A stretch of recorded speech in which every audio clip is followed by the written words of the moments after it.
Bismillahirrahmanirrahim. Assalamualaikum warahmatullahi wabarakatuh. Sampurasun. Perkenalkan, nama saya Ibu Rahmatiani. Saya dari tim Salaras, Salam Literasi Anak Yatim. Pada kesempatan hari ini saya akan mempresentasikan salah satu tantangan Wisnu Bulan Maret 2025, yaitu tentang denah. Apa itu denah?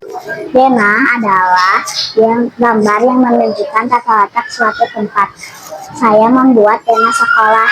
Saya bersekolah di SD 7 Pasileti, Kecamatan Senayan, Kabupaten Bandung.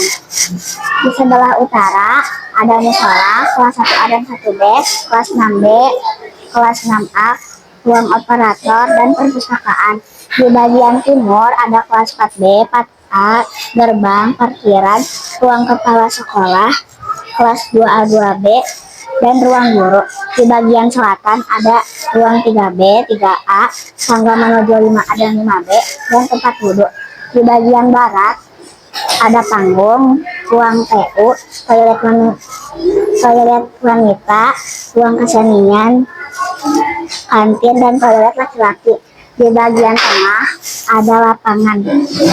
Sekian dari saya, terima kasih.